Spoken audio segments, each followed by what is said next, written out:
Go live. What? We didn't have to struggle this time? A little bit, but not too much, you know. Oh, it's because I'm using the new encoder. Hopefully this one looks better. All right, can you guys hear us okay? No, I don't want to. Did you get an ad? Yeah, I got an ad. I got an ad. Oh, I can skip it now. There you go. All right, let me know if you hear me. Shit, let me put it on mute. Cool. There you go. Sorry, I don't have the mic today, so we're just gonna have to speak up a little bit.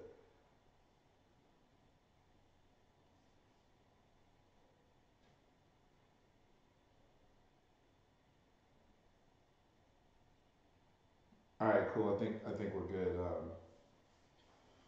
Good on sound. So John's back here, guys. What's Very going very on? excited. Yep. Very very excited to have him. You know, we had to do a full on discussion here with my man John Tran. We've been talking a lot of YouTube all the last few days. A lot of news going on. Good, bad, indifferent, what have you.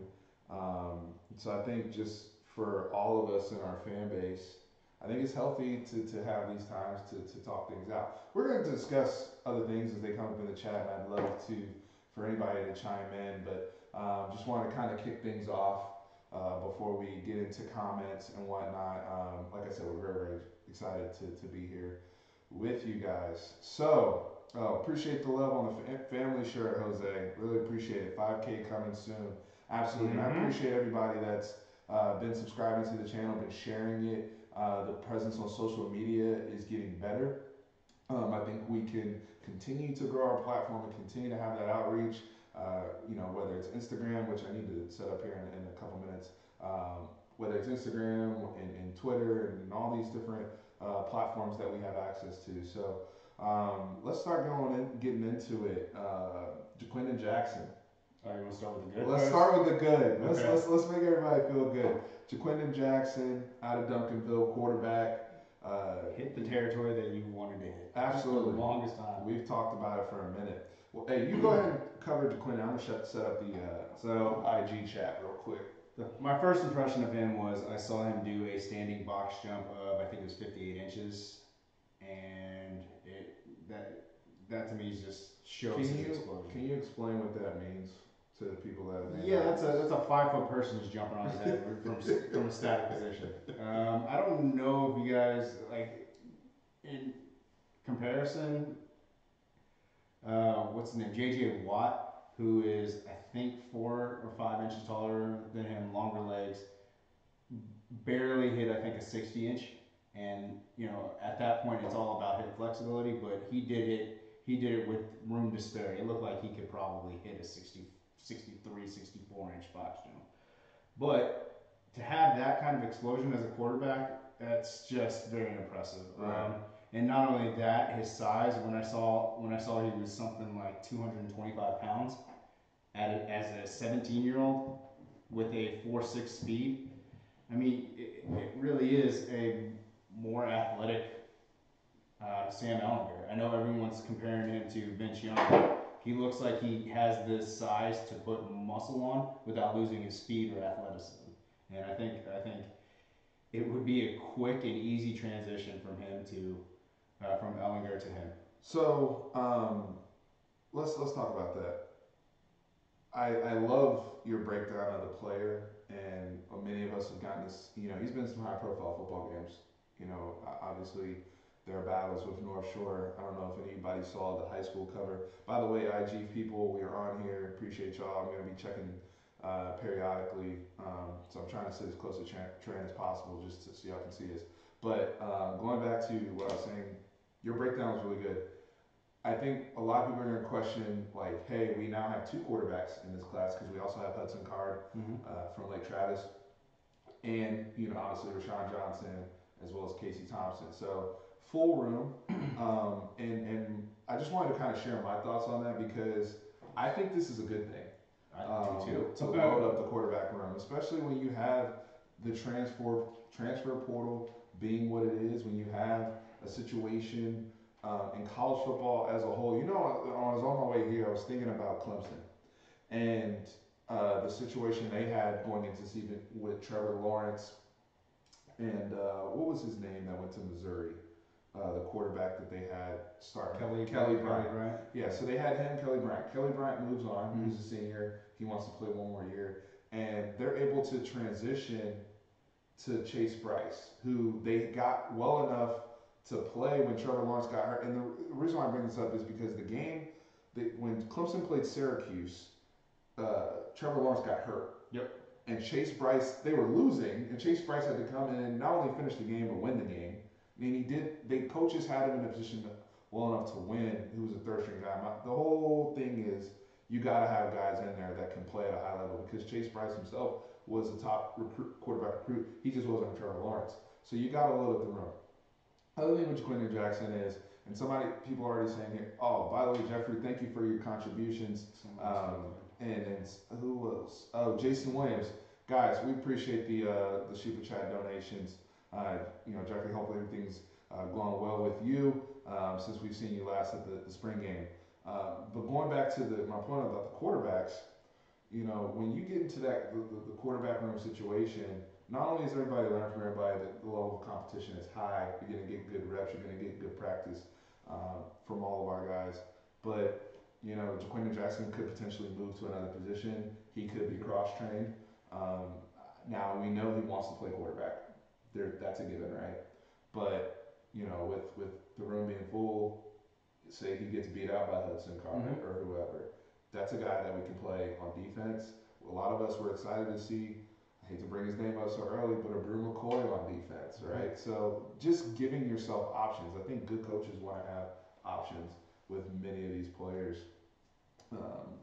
Yeah, so, and also to kind of piggyback on that, you also recruited him strategically as the quarterback anyways to win over that Dallas area because he is the leader of that Dallas.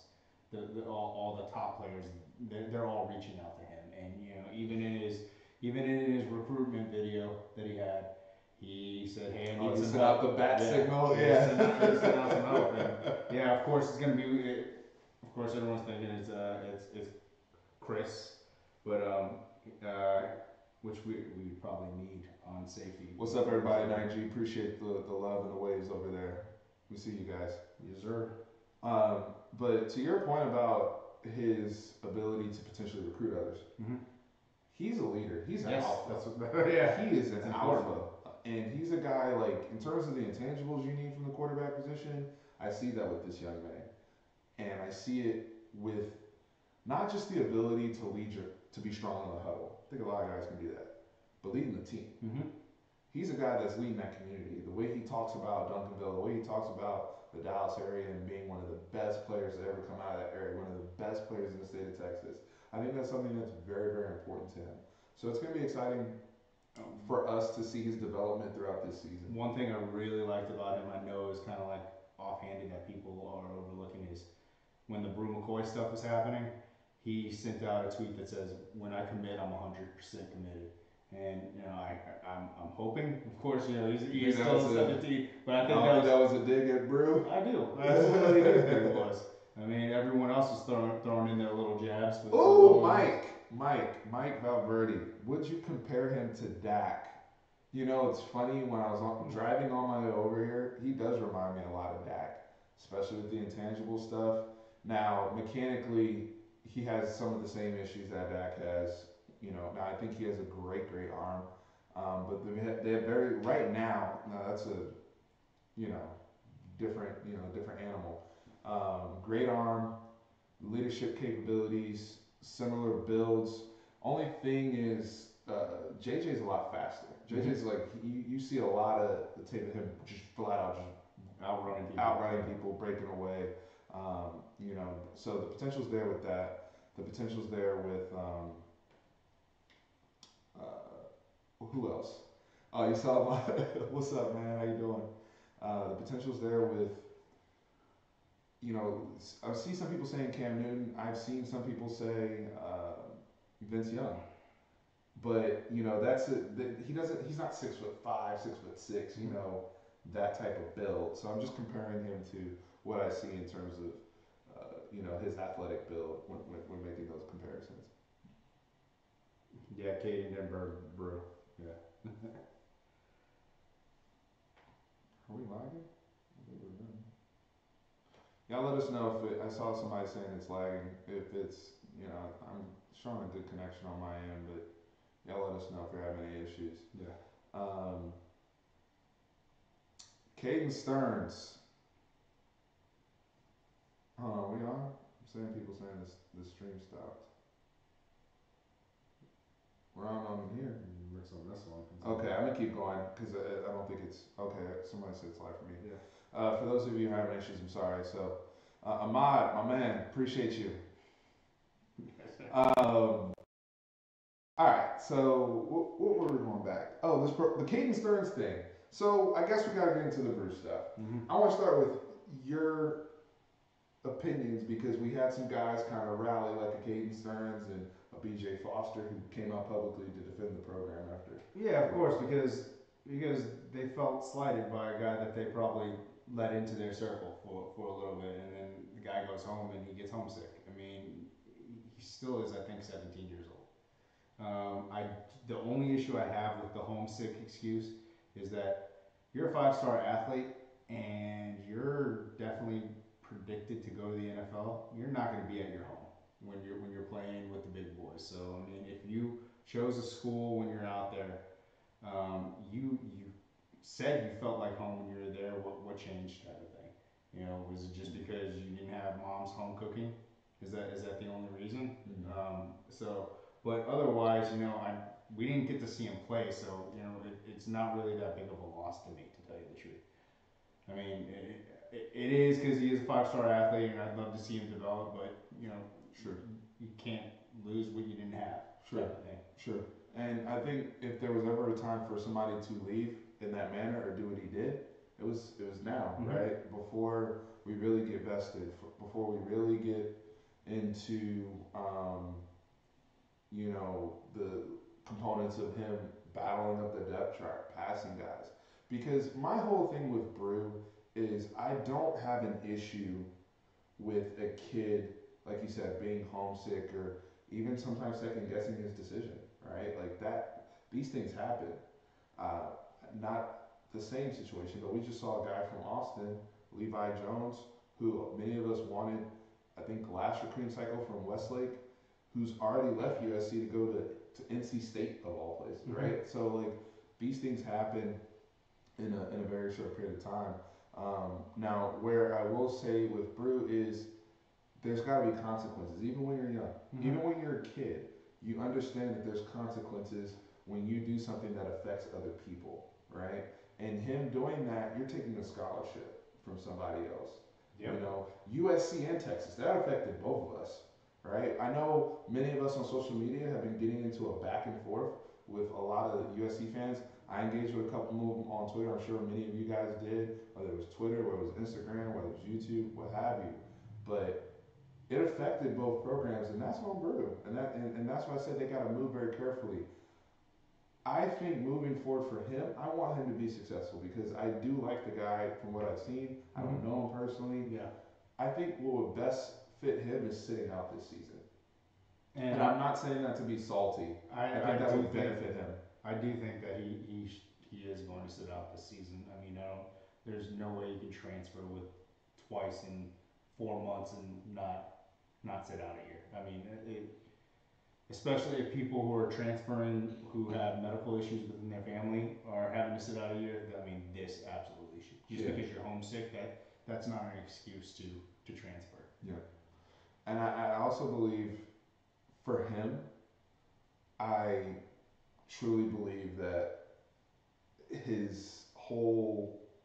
the pressure on him, the pressure of everybody that they said, giving him a hard time, all the people that, whether it's Texas fans, whether it was the USC fans that left him before, or the USC fans that are now saying they have, not saying, but they have high expectations for him. Now that he's back, they want him to rock and roll. Mm-hmm. I think for him, just having sit that year, one of the things I've noticed and y'all can disagree with me if you want to, one of the things I've noticed with our culture in terms of sports is we have we forget people real quick. And I think if he sat for a year and he came back next season in 2020 as a redshirt freshman, I don't think the pressure is going to be nearly the same. I think people come in and go, oh, oh yeah, they got Drew McCoy. Yeah. You know, versus like if I'm telling you, if they clear him and he has to play, if he's not, you know, the dynamite receiver from day one, he's going to be hearing it from both USC and Texas fans. Sanif, our best wide receiver is from Cali. Just to let you know. Oh, Sanif. Yeah. Colin Johnson, Yeah. baby. Colin Johnson. Connor Moffitt, appreciate the donation. Thank you guys so much, and we will certainly do our best to keep up the content. Mike Verdi said, like the player, hate the personality. And I respect that. You know, you guys want to hold these guys accountable and you know, keep them accountable to the commitment that they made to the program. Totally get how people feel. Okay. Yeah, so now you want to touch on? Oh, Jim's on Instagram. He said he wants us to talk about the Texas State Bobcats. Maybe for another video, brother. I appreciate you. Come on now. Oh, we gonna talk about high school teams? I was just joking, Jim, cool boy. Oh man, Edward Stoker, what's good, man? And that's the guy that with the Oklahoma T-shirt. Oh, I love it. Yeah, man. Loved it. Oh man, love it. Guys, I want to talk about out-of-state recruiting. This has been a hot button topic on this channel, somewhat on social media, but I'm starting to get, and many of you guys that are on this chat, we've disagreed about out-of-state recruiting. I know the Brew thing was a big, you know, a lot of it was the example that a lot of people used as you see, but I'm just like, guys, like, you know, Ricky Williams was from what, San Diego? Yeah, he's from California. He's one of the best players in the history of this program. Alabama, Clemson, Georgia. Have y'all seen LSU's recruiting class this year, by the way? Has anybody taken a look? They're ranked currently, I believe, in 24/7 number 2 right now in terms of their class. They got people from everywhere. It's a national class, and to me, I get owning Texas. I get, you know, having to lock down the borders and going to DFW and getting wins all over the place. I'm not saying that that's not important to me. I know it's more important to the folks that were born here and grew up here, and me being a UT fan my whole life across the country. Like, I've seen good football everywhere, and I know players are everywhere. However, these programs, you look at Alabama, they get people from the DC area, they get people from the Northeast, they get people from the Midwest, they get people from Cali.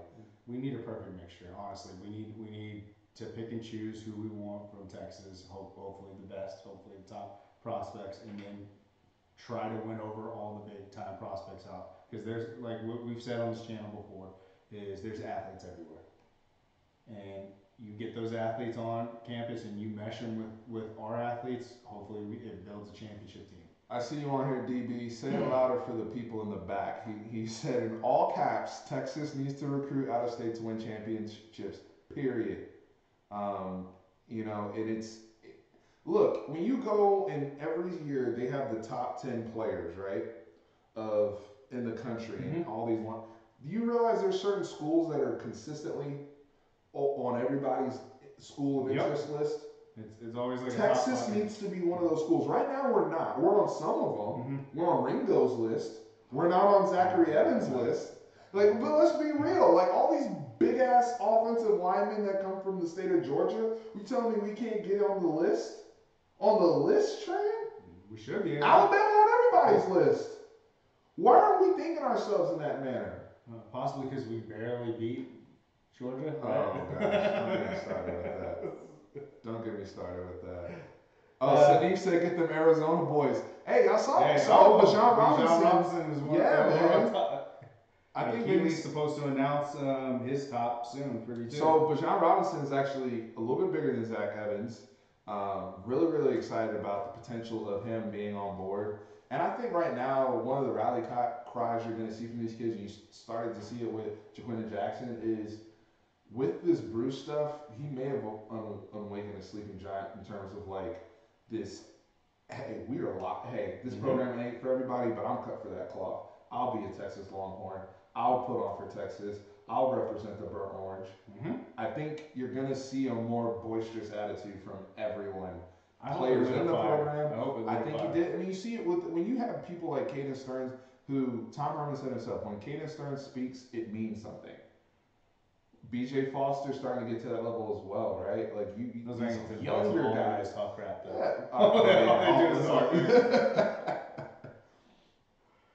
Oh, Mookie Cooper is. Yeah, you were just talking about that earlier. Yeah, Mookie Cooper's he was back in. committed to us, but no, Bijan is not committed. Not yet, but Hopefully. But he did. But recently, 24/7 did swing him to their crystal ball pick for Texas. He was, I believe, Ohio State lane before. So with the recent news about Zach Evans, I'm pretty sure that that's had something to do with Texas now, exercising assets and resources into him. I'm gonna catch up on some of the comments. You want to go up and start answering because you guys are going fast. Chris Thompson for real. Hook 'em. Court Piper, who do you think he was talking about teaming up with? My guess would be Chris Thompson, like he said, who's another Duncanville player. But I also think he could be talking about some other guys in the Dallas-Fort Worth area that may not necessarily be on Duncanville. I think he has that type of pull in that area, and it's something to keep an eye on. But definitely some of his teammates in Duncanville who, right now, it's going to get in that area, going to be between them and Allen for coming out of that DFW area in the 6A. No, we have not been drinking or smoking. Oh, you went all the way back up. Yeah. Yeah, we were lagging a little bit. We have couple new things here that we're trying out. So, Keener Hickey, I'll buy you guys some beers if you come up here for stay when we beat. Oh, nice. Appreciate the offer, man. I love seeing everybody in person and cutting it up. It's always a blast. I know Tran here ran into somebody at Bill Muller's barbecue. Yeah. So I did. Going to Blake Roberts' comments. Yep. Bijan Robinson is we're in the leaderboard for him right now. So Robinson, somebody said Robinson's UCLA lean. Matthew Miller, they did have him crystal ball picked for Texas. So are you referencing a different recruiting site or just want to know if you could share that information with us? We would appreciate that. Taylor Jones, I believe. Taylor Jones wants to talk about the defense. Said, do you think we can be better than last year? I believe we have more talent, but way less experience. I agree with you. I definitely believe we have more talent, especially on our defensive line. When we're talking about your boy, defensive line. So, I mean, all those guys. Oh, shoot. You grab that? Yeah, I got it. Sorry about that. I dropped my water.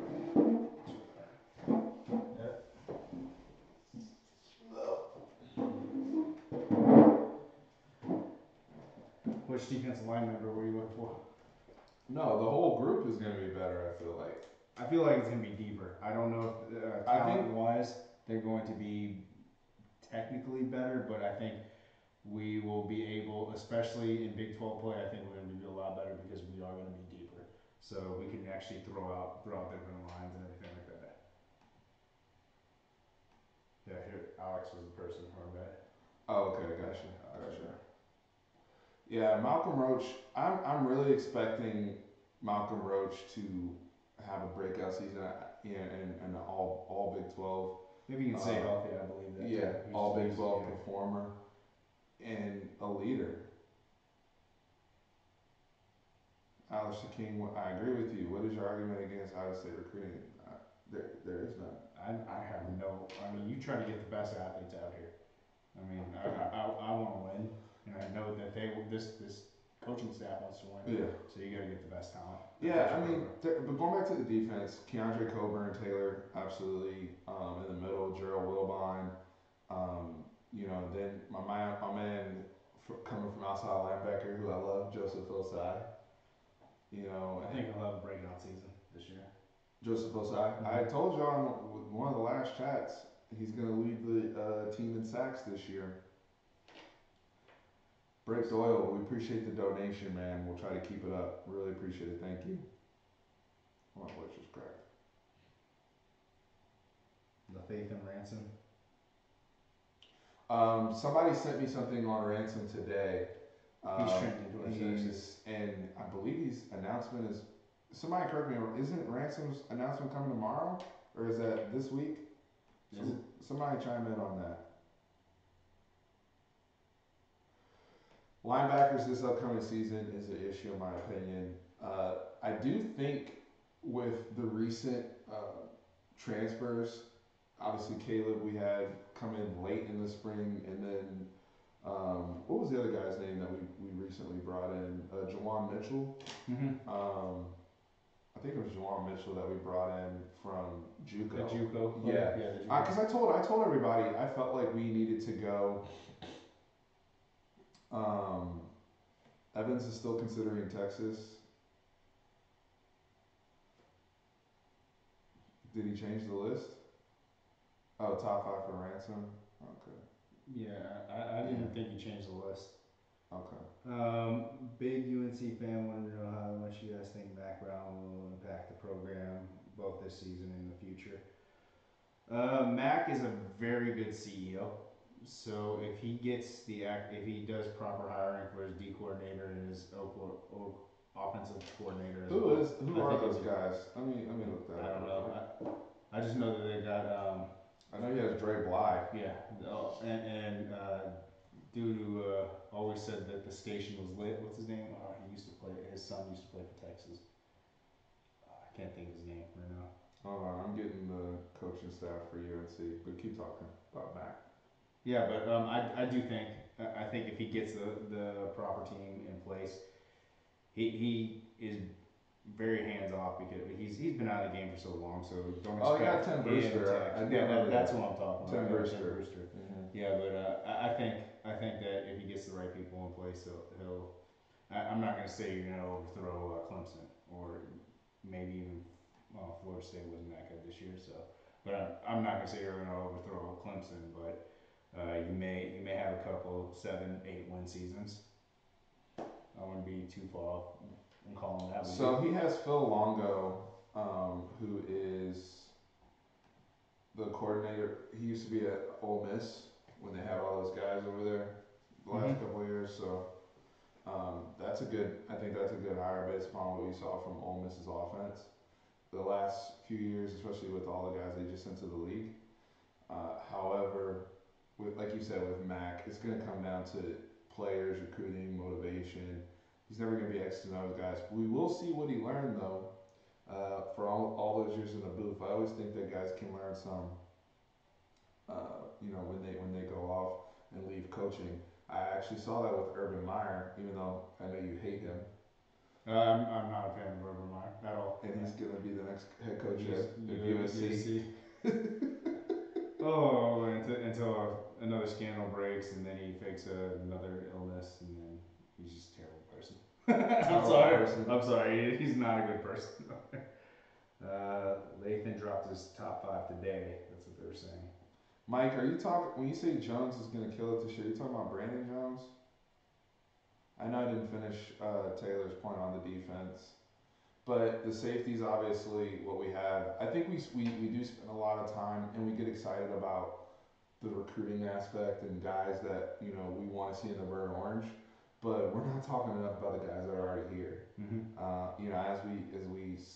As I noted in the video last week, we started summer workouts and there's a lot of guys I'm really really excited about developing. Even with Brew being gone, like. There was one guy that I didn't talk about enough during the spring game because we didn't see him. I thought he was a freaking ghost. Brennan Eagles. Mm-hmm. I'm excited about Brennan Eagles. I thought I was so excited when we got him. I'm excited about guys like Avante Woodard who did, Malcolm Epps. That wide receiver room. Would you be surprised if Devin Duvernay led the team in receiving? Not at all. If he caught a couple of those, he's almost 1,000-yard receiver. Yeah. Caught a couple of those deep passes because it seems like no defensive back can keep up with him. and he's got the best hands on our team. Run after catch. I mean, he could be in for, you know, if you look at like the last year that Golden Tate was at Notre Dame, where he was just tearing it up with Jimmy Clausen. I think you could have that potential type of impact with him. Jake Smith coming into the room. I think Jake Smith is going to be somebody that we see right away in the slot. We see right away on special teams. You know, the third Shipley, if you will. Right? But this boy's fast though. Don't get it twisted. Not to say the Shipleys were slow, but Jake Smith has legit track speed, and that's why I'm excited to see him in the kick return game, coupled with Jordan Whittington. Jake is from Arizona too, right? Yeah, another out-of-state guy. Yeah. You guys are so excited about Jake, but you want to shit on Brew when you're like, we gotta recruit out of state. It's you know. Anyway, I think Devin Duvernay's gonna have a hell of a season. I really do. Some wide receivers in 2020, right? It's just a feeling. It's not like I've been at any practices. He's due. That guy works hard. The guy works hard. I think he had the most catches without a drop, or he was like second in the country, most catches without a drop last year. So target rate, it was fantastic. And like we said, it looked like he was unguardable sometimes when he'd hit that deep post. It seemed like no one could touch him, and no one was even within 5 yards of him. Yeah, CJ's definitely got to be. With CJ, for me, it's just staying healthy and staying physical and leveraging his size at all times. Because we've seen a lot of games over the last 3 years of him where no one can check him. You guys that are in the NFL right now, that he's just flat out beasting on because of his size and athleticism. But it's the consistency. I think he's very underrated. We're talking about Colin Johnson after the catch. I actually think he's underrated after the catch. I just gave Devin Duvernay a lot of props right after the catch. I think Colin Johnson's outstanding right after the catch. Don't be surprised though if you see a drop in production. Yeah, he was like 40 yards away from 1,000 yards this season, but he's going to be doubled constantly. He's going to receive a lot of attention, but I think that can open us up for so many big plays. Absolutely. And they have to focus on being more explosive. They have to focus on getting guys. You don't have. Yes, we beat people with strength, and we beat people with the 15 play, 18 play drives. I want to see, and I think we're going down another path here. All the analysts that we fired. We hired the guy from Kansas State. We hired Larry Fedora. We hired, is Beatty here? No, Beatty's not yet. I still think that we've been bringing in analysts like crazy. If I forgot an analyst that you like, please put that in the comments. My point is, with Fedora alone, I think you're going to see an improvement with some of the scheme in terms of scheming people open. Because to me, that's what sets us apart from the elite, like Lincoln Riley type offenses. As much speed as Oklahoma had last year and playmaking ability, you still had touchdowns where Kyler Murray would throw the ball and dudes like 30 yards behind the defense. And at that point, it doesn't matter how fast you are. Yeah. He got schemed open like that. And catch it and stride it in. Absolutely. You know what I mean? Like, now we did miss some where we schemed my boy Andrew Beck open a couple times and we throw the ball over his head. But overall, if we can do a better job of just getting some of those walk-in touchdowns against some of these opponents where we're hitting them with something, and we're setting up something on the backside and boom. I think we're good at that in the red zone. Yeah, but I want to see that. We noticed that completely. Is that last year? Is that there was a couple times where we're like, man, we're running QB power a lot, and then all of a sudden we throw the little Tebow little pop pass and get an easy walk and touchdown. So I mean, they're setting it up. They're actually playing chess. The coaches. I saw one good question was how many 4-3 or 4-4 guys do we have on the team? The top of my head was that Tyler Owens, number 1. Devin Duvernay, 2, Josh Thompson, John Bird. John Bird. I forgot about him. Track speed. What's his name? Josh Thompson. I said him. Brandon Jones I think he ran a 4.39 in high school. Who's the brother that we just moved to corner from wide receiver? Yeah. Oh, it's been a long day. Deshaun Jameson. Yeah. I think he would probably time in there. Yeah. Jordan Whittington probably, Jake Smith potentially. I think as those guys, especially as they get work on weight room stuff, they'll time better. Mm-hmm. Who else would you say is It would probably that group? well, it would probably be defensive backs. Yeah. I don't know how fast Anthony Cook is. I don't know. I don't know if him or Jalen Gray. I don't think they're burners, but they're good. I'd say BJ Foster would be close. I think he's probably a 4.55 guy, but he'd probably be close. Maybe if he had when dated. King Mula, I agree. If that's got to be a staple of any Big 12 offense. You got to be able to take the top off the defense. Mm-hmm. You saw West Virginia do that last year with Will Greer, great example. He's all the top tier. Over the last few years in Big 12 play, that has been a consistent, right? So we have to do a better job of scheming that stuff open and hitting people over the top. Hey, Brandon's clowning Tran's biceps. Shout out to Brandon Griffin. Congrats on the new baby. Congrats, man, baby. Nah, welcome. Green runs a 4.61. Oh, that might be the high school times though. That's what I said. These brothers, you gotta retime them after the weight room, Sanif. After they've been getting that work in. And a lot of these high school kids run those times because they're not trained how to run, and maximize their speed. So that's why a lot of guys will get faster when they get to college when they're trained by real coaches on how to how to utilize all that. So BJ is fast. I'd say 4.5. Yeah, I agree with the 4.5.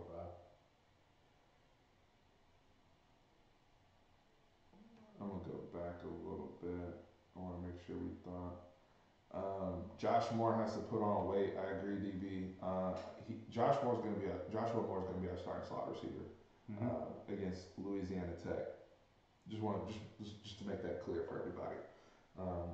Now, what happens with moving guys around? Colin Johnson will play in the slot. Devin Duvernay might, although they like Devin Duvernay at that wide position for the post and stuff. Y'all forgot about Coburn. Keandre. That's a good one, Sanif. But with going back to the wide receivers though. What about John Burt? So here's the thing with John Burt, and I'm excited that he's back for his 7th year at UT. However, if he's even with another player, say a Brennan Eagles, Brennan Eagles is getting the reps. He has to be, because it's just the when you talk about a sophomore versus a redshirt senior, who are the coaches going to invest in? Now John Burt, as he showed, I remember, what was that game? Was it Kansas when Gerard Hurd was still playing quarterback and he was just burning people? Yep. The Notre Dame game with Shane Buechele, where John Burt was if we're able to have that type of impact, because maybe he's a guy that we have behind Devin Duvernay, where he's our take the top off the defense guy and running comebacks. Those two need to be married together, and that's why I said the route running aspect is also going to be very, very important for John Burt, right? Because one thing that Devin Duvernay is really, really good at, and he actually got this with Sam throughout the season, was those comeback routes. Running the corner off, being able to come back. John Burt has to show that he's really good at that to me. We can also use him as a decoy too, to open up the field. I mean, they have to guard him. I mean, you can't just let the guy streak down the field. Yeah. I did see on Instagram, I think it was Griff that asked, what do you think's a trap game for him? And I had to. I want to answer this question. Okay, look. Sure. And some of you guys, heads might explode. So the first game. I'm assuming the first Louisiana Tech. Yep, is I a knew trap it. game. I knew it. Louisiana Tech. Brandon, you listening? Louisiana Tech is a trap game. You know why? Because all I hear about is LSU. Next day. This smells like the Maryland to USC thing. Granted, we had the Tulsa game in there, but still. Because we played bad against Tulsa too. We didn't really wake up until USC. No, we kind of just ran past. We just wanted to beat them with I'm gonna say it louder. Louisiana. No, I agree. Louisiana Tech. I agree because I was looking at these the schedule and I think we'll beat Kansas. TCU I think will be a lot tougher. I think we'll beat Kansas State. I don't think that new coach is ready yet. Iowa State's gonna be really tough at Iowa, but we have 2 weeks to prep. Oh no, we only have 1 week to prep for them. Then I think Baylor might be an end of the season trap game. Yes, but the reason why I don't think Baylor's a trap game is because they should have our attention. Tom Herman really respects Matt Rule. Yeah. And that's a peer of his. Remember, he was at Houston, Matt Rule was at Temple, and Matt Rule's been, every year as soon as he comes up for an NFL job. Mm-hmm. I am more worried about playing at Iowa State and Ames just because it's Ames. And Matt Campbell's, you can make argument he's the best all-around X's and O football coach in the conference right now. Mm-hmm. He's also getting NFL looks too. I mean, so it's two. And he's up there. It's like him, Lincoln Riley, Tom, those guys. But Ames is tough. I just don't think the Louisiana thing though, like the Louisiana Tech thing, it's just like we're not even. It's like we're just like everyone's talking about. They're not Louisiana Tech goes to bowl games. Mm-hmm. They're typically. Let me go back because again, my brother-in-law just graduated from there, and I've been going down to Ruston quite a bit. By the way, in all seriousness, to those people in Ruston, they're still recovering from the tornadoes and stuff down there. So it was kind of rough and surreal seeing their community when I went down there a couple weeks ago or last weekend actually. But to me, Louisiana Tech, they're not gonna just roll over. No, they're gonna want to smack us in the face. Because if you're Louisiana Tech's coach, you're just like, they're thinking about LSU, right? Yeah, right now. Which we should not, especially after the last 2 years, we should not overlook the first game. And it's us too, right? Like I've been talking about September 7th. Nah, bruh, it's August 31st. And we talk about 1-0 in this program all the time, right? That's Tom Herman's, one of the biggest models he has in the locker room. Wasn't Louisiana Tech destroyed by Mississippi State last year? Possibly, but each game is different. Yeah, Maryland got destroyed by how many teams last year? We lost to them. So I don't want to hear about. They honestly should have beat Ohio State too if that quarterback didn't miss that 2-point conversion so bad. Oh my gosh. Yeah, he couldn't miss a damn throw against us. The Tyrone Pigram or whatever his name was. Yeah. He was out there just balling his ass off against us, but against Ohio State, he can't make a simple 2-yard throw. A lot of people Dallas Cowboy question. Oh, Dallas Cowboy question. Griff, what's the Dallas Cowboy question? I see a thumbs up. That's it.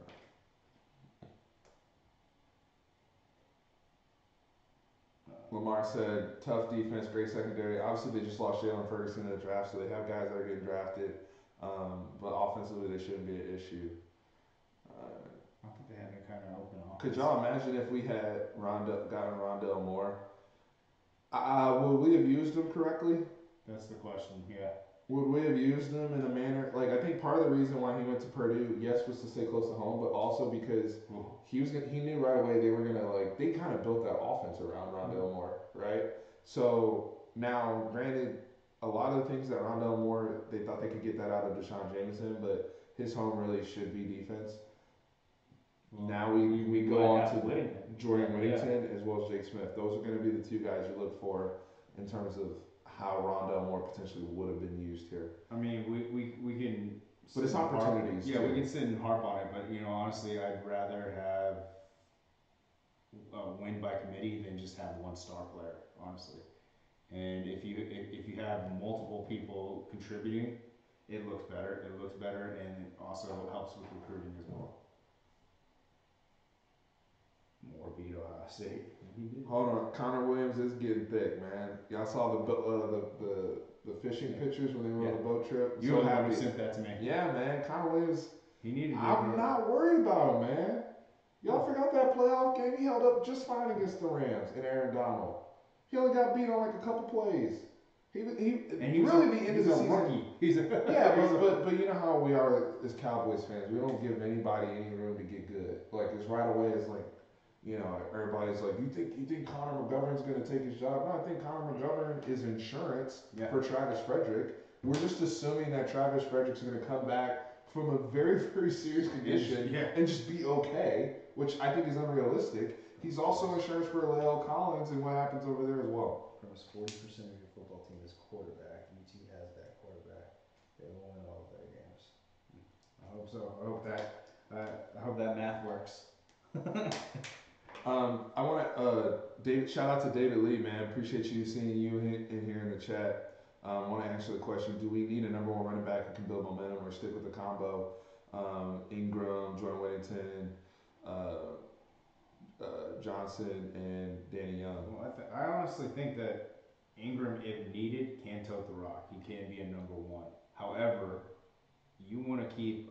We were talking about the draft and what's the guy? Josh Jacobs. Yeah. Besides the comparison between Josh Jacobs and what's his name, the guy from A&M.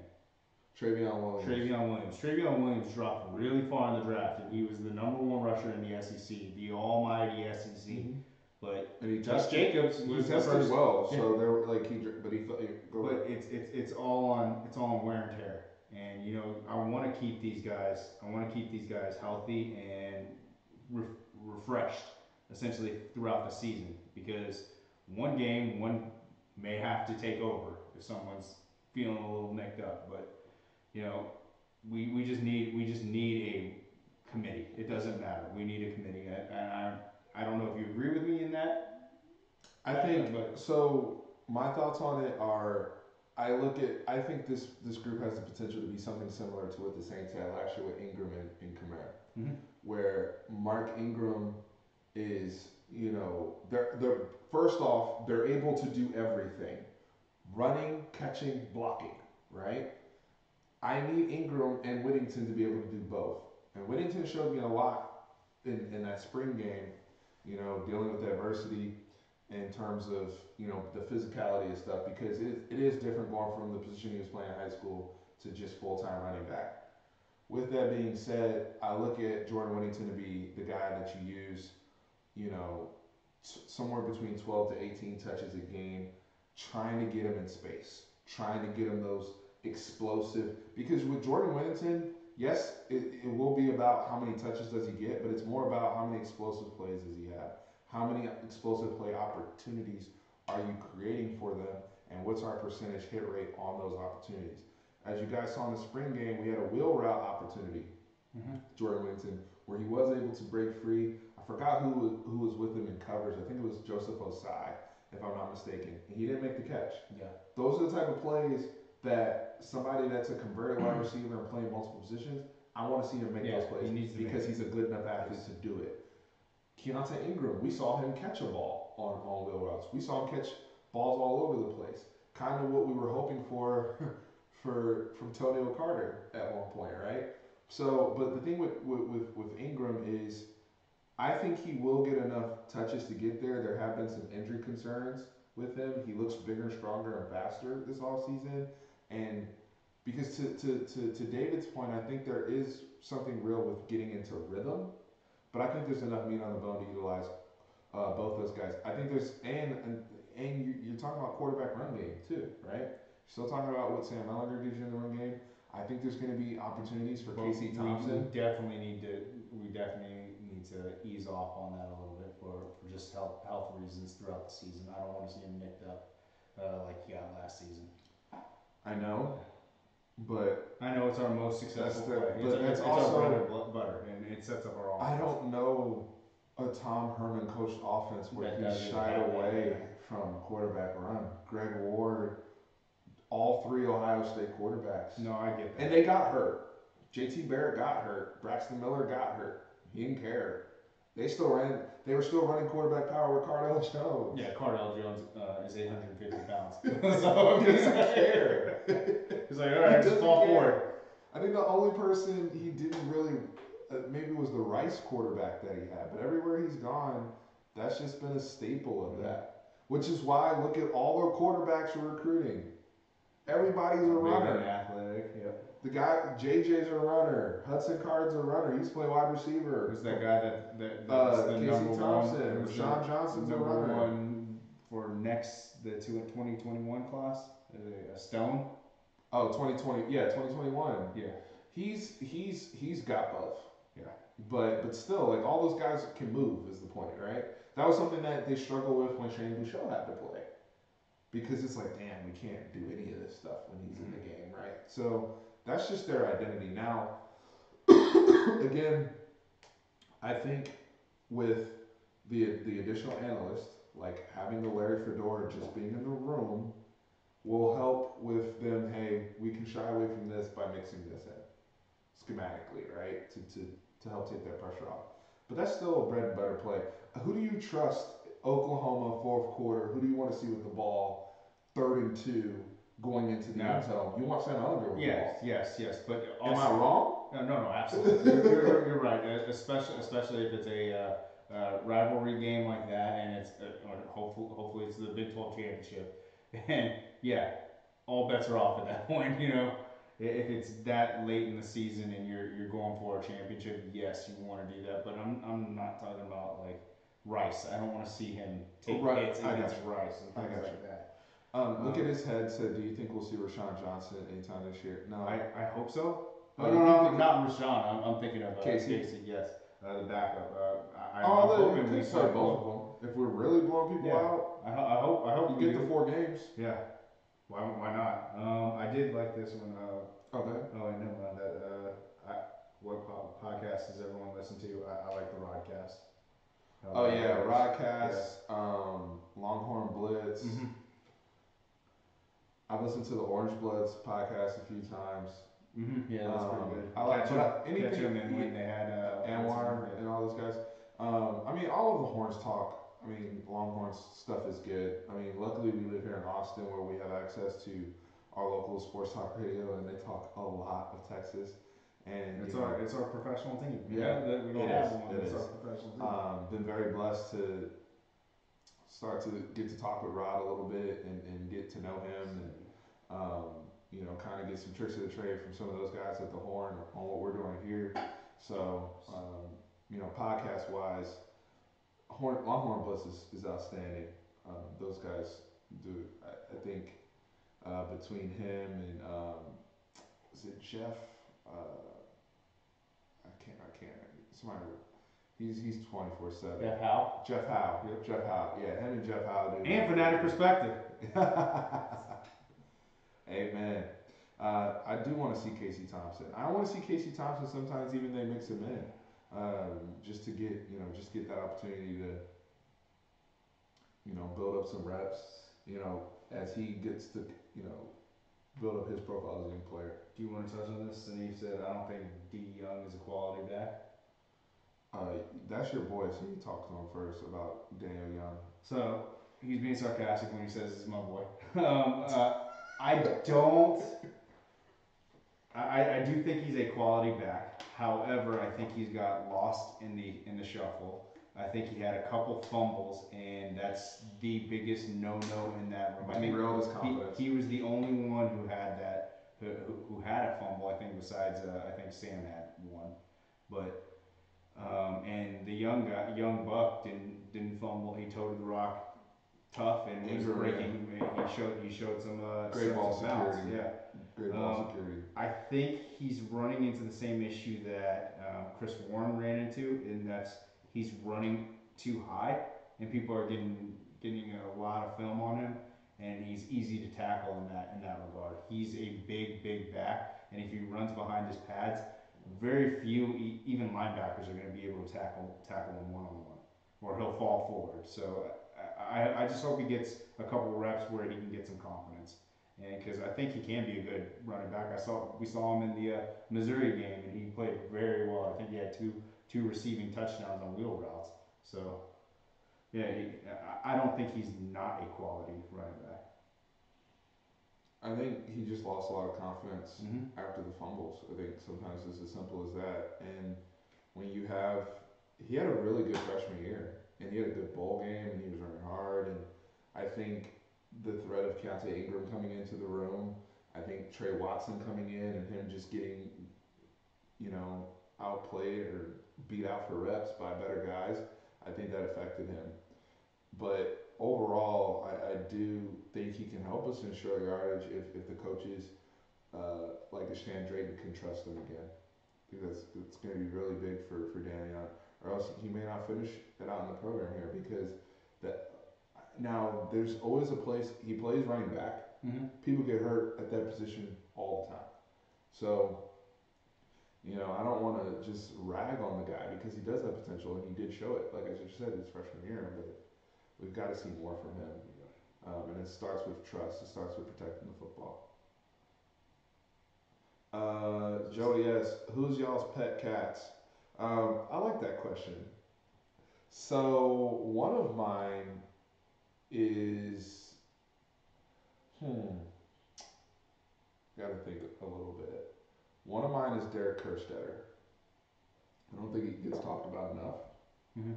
I think he is very underrated, and in terms of the multiple positions that he might be able to bail us out with, especially since Zach Shackelford. I mean, how many people really expect him to finish out the whole season playing every single game? He hasn't shown us that yet, right? So Derek Kerstetter is somebody that can be very, very valuable for us. Another one of mine is Cade Brewer, tight end. I was very impressed with Cade pre-ACL. His athleticism, his hands. It's looking like he's getting that back. He's getting back there. And so I think a lot of people are sleeping on Cade Brewer. And as somebody who, being a local guy, seeing him play in high school a lot, I root for him. And I want us to have a good tight end again. This program's been cursed at tight end. Now recently, we've done better with Andrew Beck and Jeff Swain, and if I'm forgetting somebody, I apologize. But, we had a run of like 10, 12 years where the tight end always got hurt or something crazy would happen to them. Like after Jermichael Finley. Yeah, it's just like it's been rough since then. Because I grew up with David Thomas, open all day, number 16, burning Texas A&M down the seam, first play of the game. Y'all, and for the real Texas fans, remember that play and know exactly what I'm talking about. When we were playing at Texas A&M, first play of the game, David Thomas down the seam, touchdown, like 60-something yards. So I want to get back to having a real tight end. I think that would help. Maybe Malcolm Epps ends up there at some point. Who knows? So I think Cade is the short term, and I think your boy from is he from Killeen? Where's he from? Who? The tall kid who just needs to put on some. Jared Wiley? Yes. Oh yeah, he's a project right now. Yeah. Because he's changing positions. Now we have the dude from Arizona for you out of state folks. Mm-hmm. And hey, shout out to Cat Videos for the win. Man, he said he goes to his church in Lubbock. If you ever see him, please tell him I said what's up. That dude was so reliable. Go back and watch the national championship. He had like 16 receptions, I think. Dude! It was just, he was definitely a safety blanket. Yeah. He was clutch. I love David Thomas. I will never forget that game. I was like in high school watching that game, and I was so hyped. Or no, I wasn't even. I don't even know if I was in high school. It might have been middle school, but I just remember him just right off first play of the game. Yes, Wiley from Temple. No, Temple. Yeah, he was a quarterback at Temple.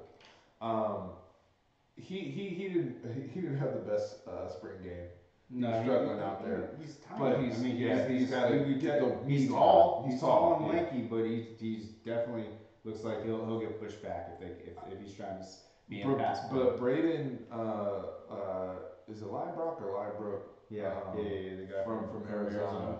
He's got the body to where he could be a contributor. Because some of these dudes might be passing Reese Laytow. I don't know what's going on with him. I think the Oklahoma guy. Yeah, the one that was selling Xanax. And look, the brother, to his credit, he's still with us. But just a little. I haven't seen a whole lot of him. He didn't play really much at all last year. I think they're just having conversations back and forth. There's one actually. Max said. Max Solomon. Casey will ever be the QB1.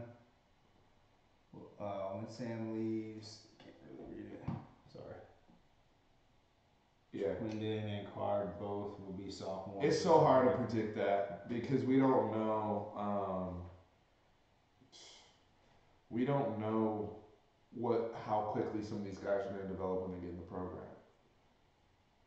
Like right now, Casey has gotten better, even since coming here from Oklahoma in high school, and he has, to me, shown a good command of the offense and ability to be a true, like he fits the offense. And I think there's a level of trust that also comes in with the coaches, right? Mm-hmm. Hey, yeah, these other guys might be more talented, but I trust him to run the whole, I don't have to reduce anything when he's in the game. Guys like Hudson Card and Jaquindon, even this season when we're watching him at Duncanville, because Duncanville's going to have a lot of eyeballs from jump. For those of you who didn't see the high school cover for Dave Campbell, it's basically him and Zach Evans looking at each other. It's a really super dope cover. North Shore Duncanville, the rivalry, kind of. And we know how that championship game went, so it's definitely. A lot of people want to see the rematch, right? So. You guys going to every home game? We're gonna try. No promises, but we're gonna try. Do you think Zach Evans will come to Texas? I do not. Do you? No. No. Even if we go to the playoffs, I don't think so. I think our focus now is on Bijan.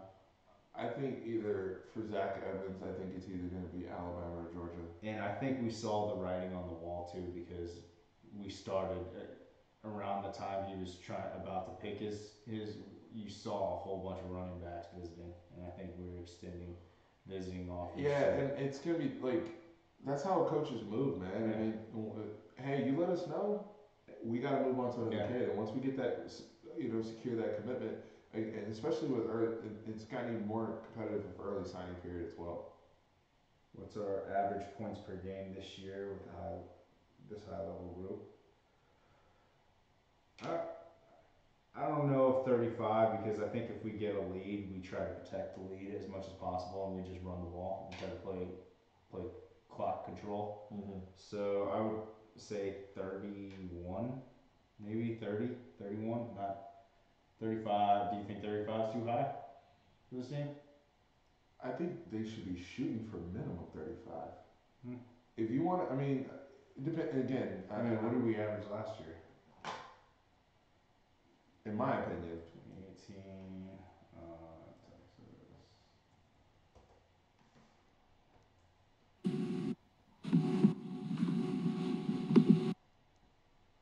Sorry about that.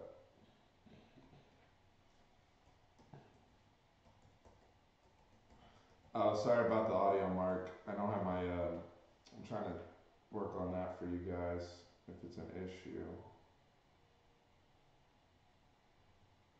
I didn't have, came straight from work, so I didn't have my microphone with me. I apologize.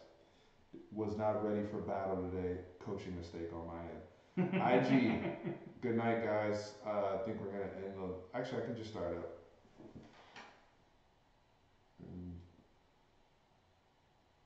So what do we average per game? It's not showing.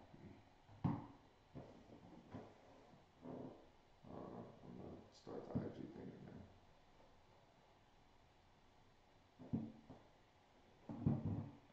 Usually doesn't show like the averages. Points per game or whatever. Alright, Connor said everyone clowning us on the GPA. Do people not understand how 2.9 is not terrible. No, not for a whole football team. What the hell are you guys expecting? And not you guys, but I'm talking about people that are clowning us from, whether it's other schools. You notice how nobody else wants to post their team's GPA. Have you noticed that? Yeah. I've only seen Texas's GPA on. Has anybody else that y'all seen from other schools, how come all these others, what's Alabama team GPA? And side note, Texas is a top 50 school in the nation too. So, I mean. Yeah, we don't. Like, no one really But goes into people, that. but that's the ignorance of social media. And I'm sorry, I'm about to get on my soapbox here, but I don't care. It's my channel, right? Yeah, who cares?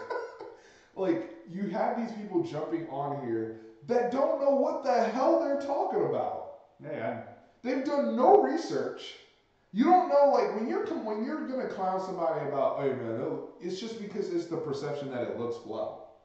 When you don't know about, first of all, you tell me you don't even know what an average means, and B, you've done no market research as to what's the average NCAA Division One football program GPA, right? Like let's start there. Now, if we were well below average, and everybody else's team GPA is 3.5, and we're at a 2.89, sure, good clown away.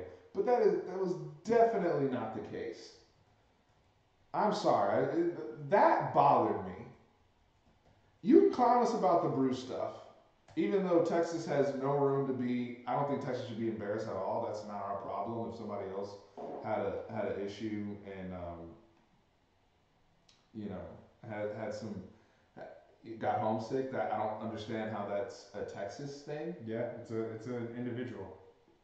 However, this GPA nonsense. And they're just getting mad because If you're clowning us about the GPA, post your team's GPA. Yeah. When did we start debating GPAs? All we were doing, it's not like we said, oh, we got a better GPA, oh, we went in the GPA bowl or nothing like that. We said, hey, we are proud of our student athletes. We want to celebrate our student athletes. Let's post it and celebrate the team for doing a great job in the classroom.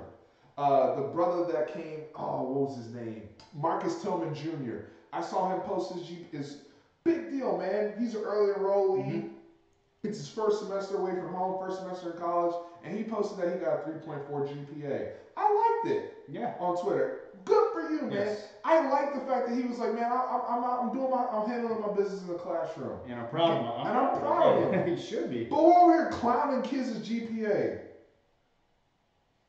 Get the hell out. You don't know what the hell you're talking about. I'm sorry, y'all.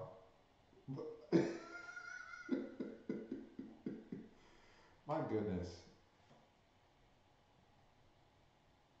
2.89. But yeah, it should have probably better than. We don't even know who's better than because nobody else is posting their GPA. Yeah, no one has. And I mean, I bet you Rice will be high. I mean, yes, I bet you Rice will be high. Certain programs, yeah, I expect that. I expect Baylor to be high. Yeah, I expect Baylor. I expect TCU to be pretty high, and I think Texas Tech at one point, because Mike Leach was arguing that when it was a three-way tie that Tech always has higher GPAs. We should go since it's a Connor said Jordan got 3.58. Yeah, I mean, look, as long as you're saying that's almost Dean's list. Staying eligible and handling your business, and it's not a distraction, and you're getting out of school, because again you get out of it what you put in, like most things in life. I'm fine. Many people have never been committed to anything as much as these kids are committed to college football, even in their own professional careers and jobs. So for people to sit up here and talk about kids' GPAs and try to clown us on that, again, and you don't have any evidence of your team's GPA, get out of here. Get out of here. Especially when we can't even compare, we can, which school is more difficult academically for success. How do you guys feel about the grad transfer and JUCO players coming in? Could anybody be an impact player? I think Juwan Mitchell has a chance to be an impact player. He does have some similarities to Gary Johnson, see ball, hit ball, very. Now the time speed is not there like it was with Gary Johnson. I think he was like a 4.8, 4.7 guy, but the football speed's there on tape, in my opinion. So, hey, Mr. Pig, oink, I appreciate it. Thank you. I think overall though, not time speed, but just his ability on tape as a blitzer in the run game. I saw a lot of good things out of Juwan Mitchell. I think Jeffrey, going back, and he's not transferred, but Jeffrey McCullough's had a good year. Yeah. He seems to take on a leadership component. I liked how he played the one game he started. Yes, it was against Kansas, but he was a playmaker. And what he lacks in speed, He's fantastic in the spring game too. exactly. He's fantastic. He makes up for with fundamentals. I think he makes up for with just high football IQ. Getting a chance to meet him really briefly because he came to our job for an internship. Really bright kid, really bright futures, very well spoken. You can tell how high level he's going to be on the field. Parker Braun, it depends on his body. If he's able to get the body up and get the pass pro up, he could be our starting right guard, right? Because I think he could beat out Junior Angulau.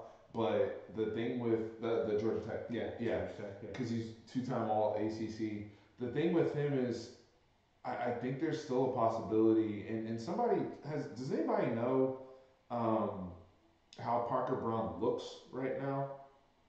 I asked that because, body-wise, I think he was at 285 at Georgia Tech, and that's small for us, right? So if we can get him into the 300s, and he still has that ability to be a mauler in movement, which is what made him special at Georgia Tech, and we're also getting him just on par and average with pass pro, because that's going to be a challenge for him because he wasn't asked to do any of that in that triple option offense that Paul Johnson runs. It's going to be very interesting. We should go after the Clemson grad transfer. Sure. I mean, it would help. Hey, we got an extra scholarship with Brew leaving. Yeah. I heard he's closer to 300 now. That's what they're saying for. Oh. If you put on that, I hope it's good weight. I hope it's not. Mike Valverde said he did the math. They average 35 points a game. They got to shoot for 40 plus. Okay. In my opinion. So if they hit 35, they should definitely. Last year. Not under attain. No. Okay. So. I mean, that's with your quarterback having 41 combined touchdowns. I think the perception with the points too is twofold. The lack of big plays, so it seemed like we weren't scoring a whole lot, but we were. We just did it really slowly, methodical. And I think the other thing is comparing us to our Big 12 counterparts.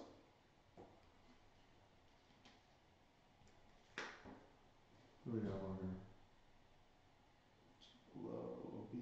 here? I agree, Max. Yep.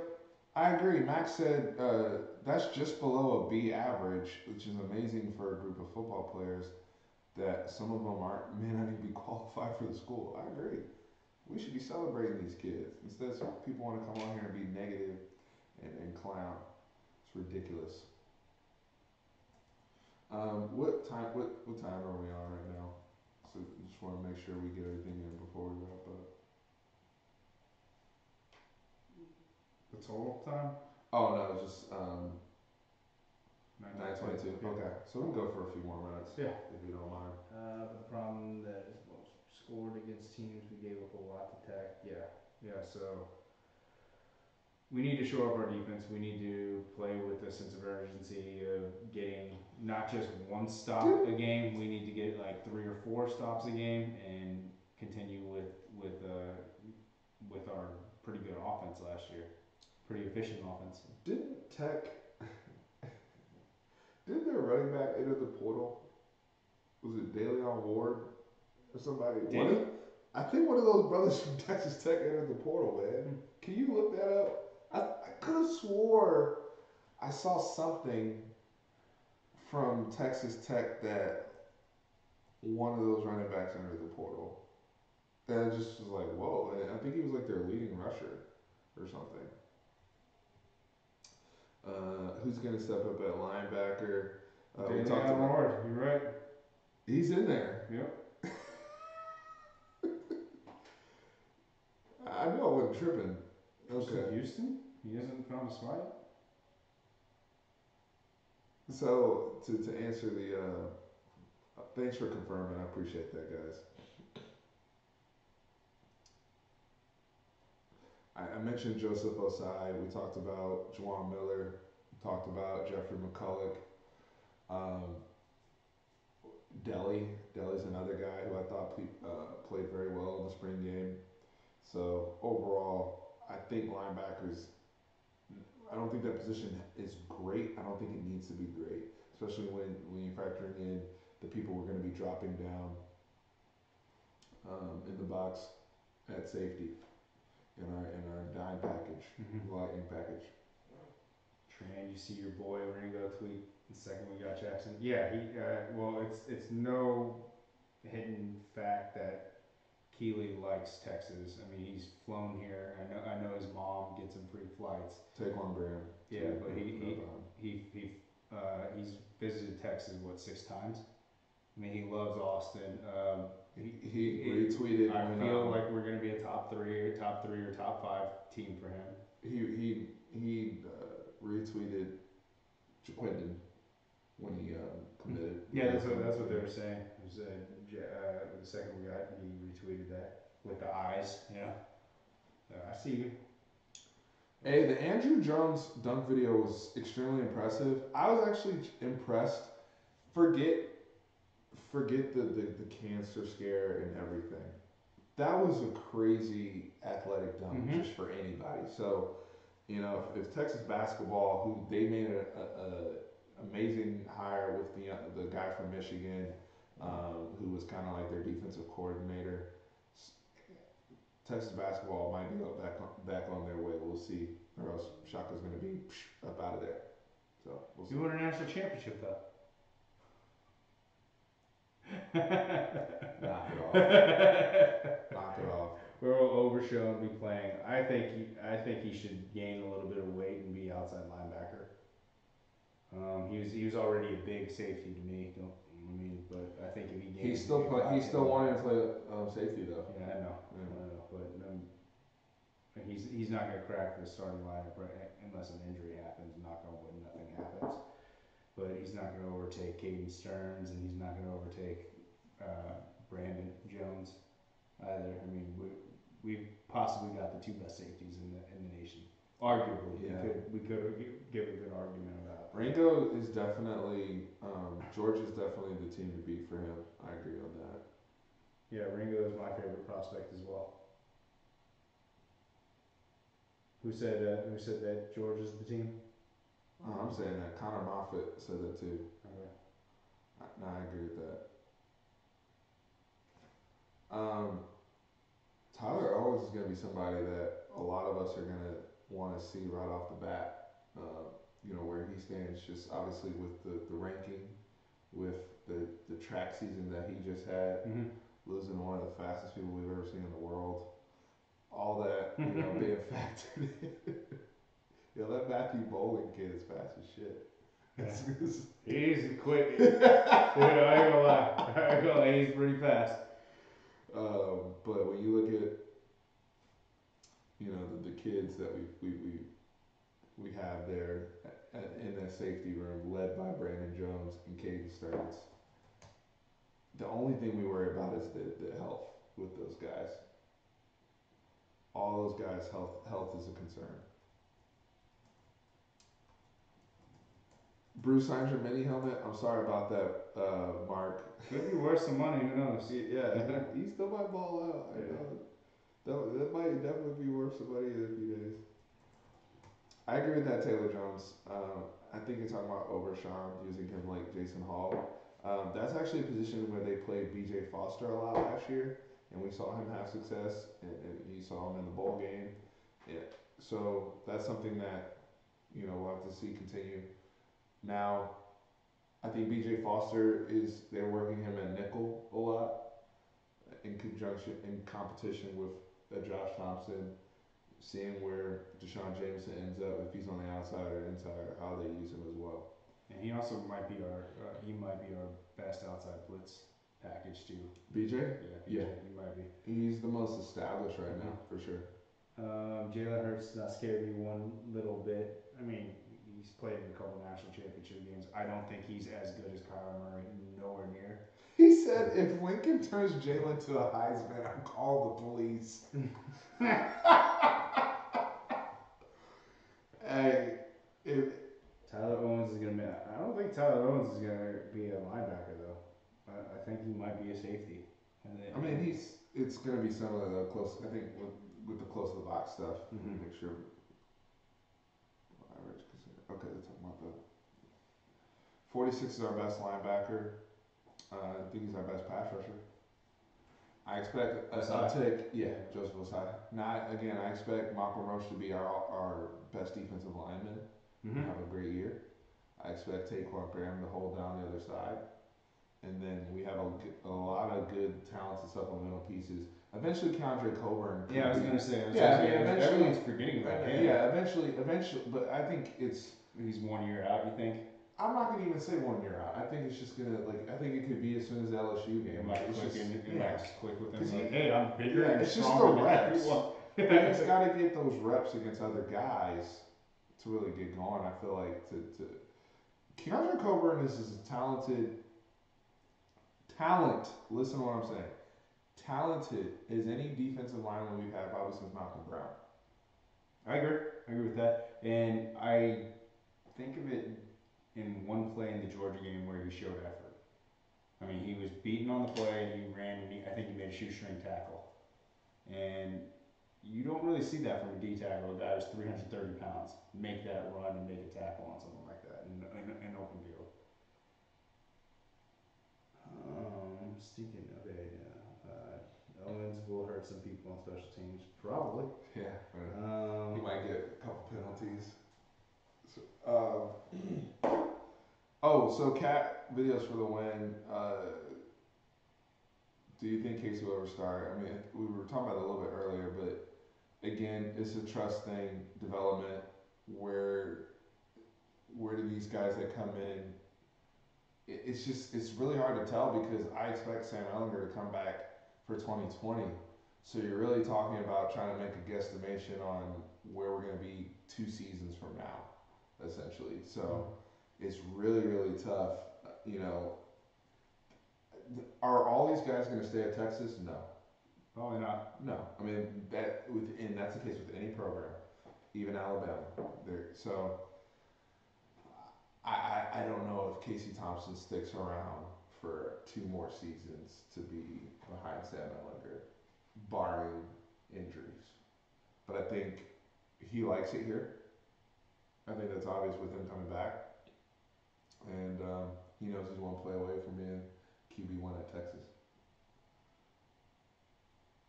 So it says, I've seen coaches here so I didn't know that Rashad Samples' dad was Duncan. The Duncanville head coach. Right. So not only was that a good hire, I think it was a great hire.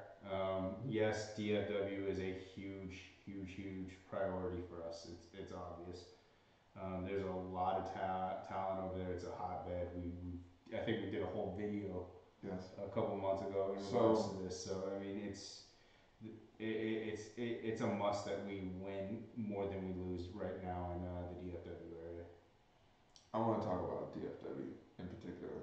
Okay. All these places in Texas, and this is just again, now I'm gonna put my outsider's hat on since I'm, like I said, it's very political landscape with the High School Football Coaches Association. We saw this with Mac Brown a little bit, and when he left, and Charlie Strong, and how they were saying they didn't like him and all that type of stuff, and then you have and also the increase of Baylor getting good when Art Browse was there, right? And then TCU coming into the Big 12, and now you have Georgia and Ohio State just recruiting the hell out of this state, and people feel comfortable sending their kids there. DFW in particular is one of those hot places where we are not just recruiting against Texas A&M. We're not just recruiting against TCU. We're recruiting against everybody. Mm-hmm. Everybody's coming there for players. So for us to still end up with a Jaquinda Jackson is huge. Everybody, Clemson's here. Everybody's, and when I say here, I mean talking about a reference to DFW. So overall, I mean, you have to find that it's not just a Texas battle; it's a national battle. Yeah. And you're dealing with so many out of state, not only in state but out of state, like you said, and of course who's knocking right on the door, the 4-time Big 12 champion. who's right, just actually You're probably right. I closer didn't even than mention. I Texas. didn't even mention Yeah. it. Didn't mention Oklahoma. Yeah. Oklahoma's dominated that area, Mhm. and they should. They're closer than They actual should. Austin. They've been winning, Yeah. which is why we have to be optimistic as Texas fans. Because if we turn this thing around long term, I say long term, more than one season, where we're able to, win the Big 12, get into the playoffs, very, very quickly, these kids will come back. Because don't get it twisted, people want to come to Austin. They want to play for this program. It's just like, A, are y'all winning? And B, and this is the other thing, and we can talk about this too. Are they sending people to the league? Yes. Who are you talking about? Texas. Not right now. Right. Yeah. That's the question. Like, that's where we gotta. Yeah. Because if I'm Ohio State or if I'm Oklahoma and I'm recruiting against Texas, one of the first things first two things. When's the last time they won the Big 12? When's the last time they had a first round pick? Oh, look at all these people we sent in. Yeah, that's what they're looking at. But Boom. Here's our resume of all the people we're getting drafted. That's what Texas has to fix. They have to win. They gotta get people in the league. That's how you start this whole thing back up. Mm-hmm. Long term. Jacob Haslam, welcome. He said it's time to go. Connor's on one tonight. He said it's time to go full Pony Express. No, sir. I'm not trying to get the program shut down. No, if they allowed it, yeah, go ahead. Start spending. Go ahead. Thoughts on Mookie Cooper? He obviously liked Texas beforehand. He was committed to us. We're in his top 5. I mean, I guess it's a full quarter game. And I like the player. Too. Yeah, he's extremely very active, shifty, very athletic. Yeah, very athletic.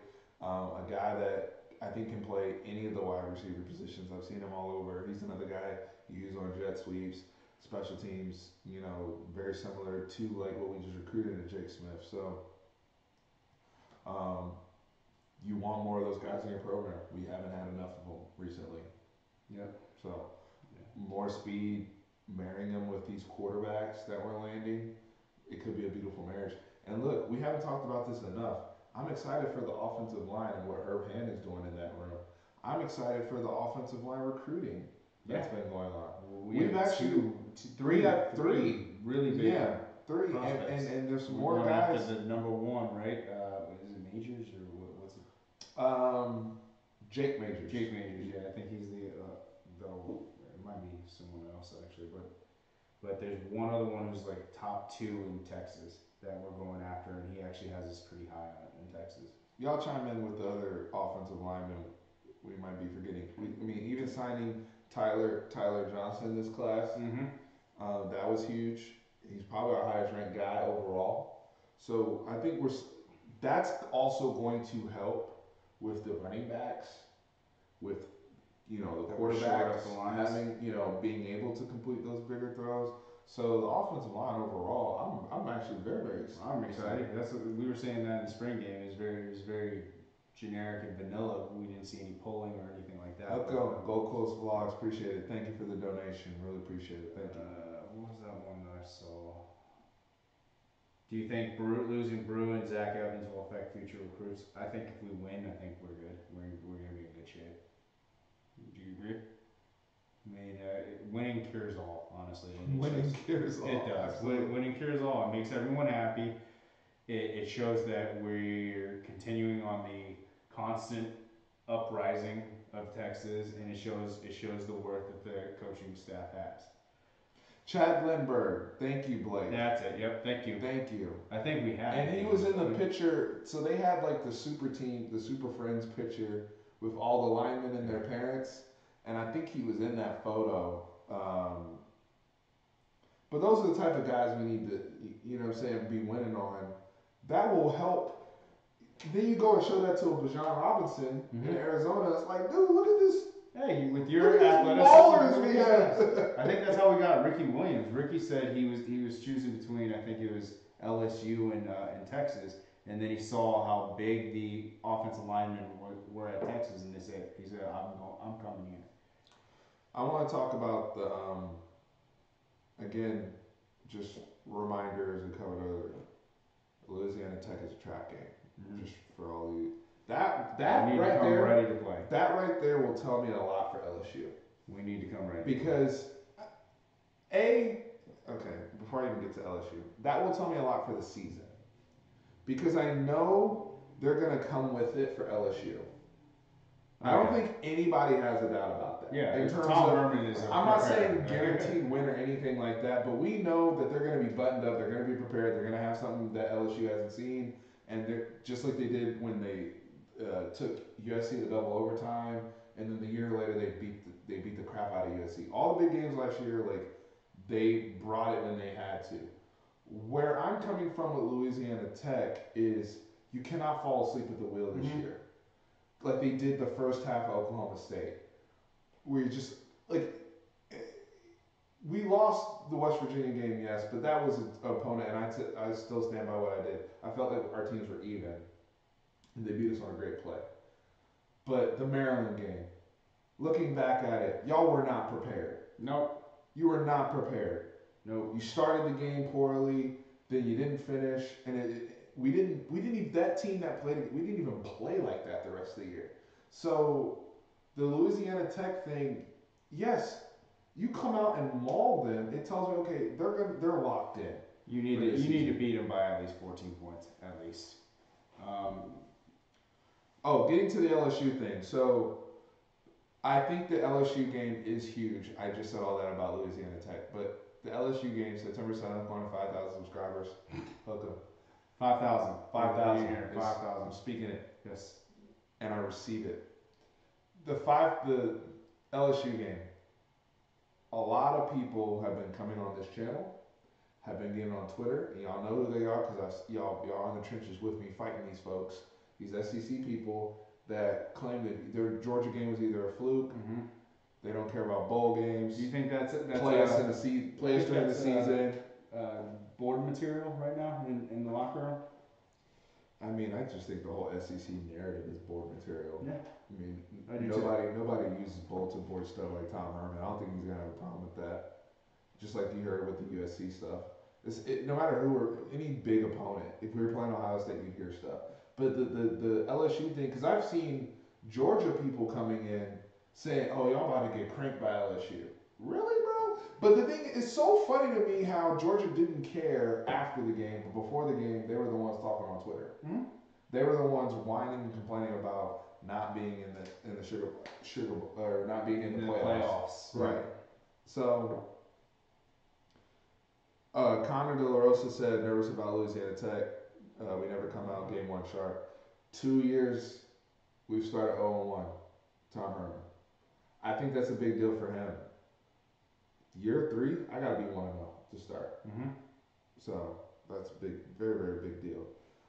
August 31st is a big deal, guys, and I think as a fan base too, because I can tell you, I can already see our fan base, and this is where I'm kind of calling us out, being kind of haphazard, showing up to the Louisiana Tech game. No, let's come and have fun. You know what I mean? Let's have fun. Where are they? Like August 31st, we can show up and whoop some ass. Mm-hmm. I'm sure it's going to be a night game too. So yeah, it's going to be an evening game, even though it's Louisiana Tech. But I think it's just that's the atmosphere that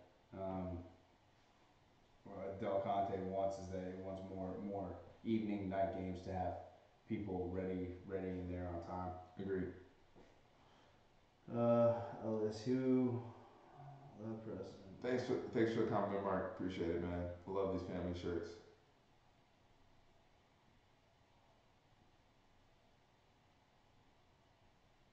Connor, to your point of about when you getting too concerned about we being Texas, I think it's even bigger than that too. It's people coming in, especially game one, and we're playing an opponent like that. They want to be the team that beat, even if that's why it's funny when people say is Texas back and all the time, but no, people still don't get hyped against other teams the way they get hyped to play us. We're still getting taken as seriously as any other program in the country. So those dudes, I'm telling you, man, the Louisiana Tech game, it's the next game on the schedule. Mm-hmm. we have more than enough time to talk about LSU. But the next game on the schedule is Louisiana Tech Bulldogs, and we gotta whoop their ass. Yeah, hopefully it's just a tune-up game. Where we get all the rust out in that game, and then we're ready to go for the big game because And I know to some of you, I probably sound like I have PTSD right now, but like, we lost twice to Maryland, twice, and that's everyone's big thing. Well, Texas lost to Maryland. That's the first game of the year. I get it, but still, we shouldn't have lost to them, and we shouldn't lose to Louisiana Tech at all. We're more on paper. Once again, we are a more talented team. Doesn't mean that we're gonna win. no. We gotta come out with that focus because they're athletes too, and they're gonna want to shock the world. We're gonna get a lot of preseason hype, like it seems like every single year. We gotta live up to it now. That's where the coaching staff comes in and the analysts. Hopefully, the analysts are already watching film right now on tendencies for Louisiana Tech. So we'll see. What else are we talking about here? I think we're winding down in the chat. I appreciate that, Derek. Thank you. Man, it was. I know we dominated with Texas football today, but that's just been the energy on the channel recently, and what many of us have been wanting to talk about. Many of us wanted to touch on. So much news starting with the Brew McCoy stuff, and I think it's like you said at the beginning of our chat. It's caused us to rally as a team in recruiting, and I think it's galvanized these players to where it's always great when as a coach I don't even need to motivate my guys. People like something just happened that can do it for them, right? We can really dial in schematically. I'm gonna say it again. I've been saying it all video. The Larry Fedora and some of those guys that are analysts in the room are gonna help. I think you're gonna see some tweaks. I think you're gonna see some really nice tweaks. We're investing a lot of money into old head coaches. They should. They should. They should. All these other schools do it. They have no. They're in such a perfect position that they can affect a program without really much risk. And I hope they take it for what it's worth. They're in the power program, and they're trying to help turn us around. Top 3 class. 2020 will be another top 3 class. That's going to be pretty difficult with. If we get Bijan, we get Keeley, we get that Lindbergh guy. We'll jump up. Gary Johnson's on the Kansas City Chiefs, brother. Good question, Connor Moffitt. What do you think some schemes we'll see with our new advisors? That they had. They did so much stuff with their running backs out of the backfield in the pass game that was really impressive that I think we'll see implemented by Texas. And we saw some of this last year that we got good at with some of our wheel routes. We hit with Trey Watson a few times. We hit with Keontae Ingram. I think you're going to see some more creativity with some of those elements. I think also a lot more motion and movement will help us kind of when we're looking at the defense, and I talk about this because the Cowboys are doing something similar right now, trying to get people out of position and misaligned so that the quarterback pre-snap is like, oh, that's a touchdown. Yep.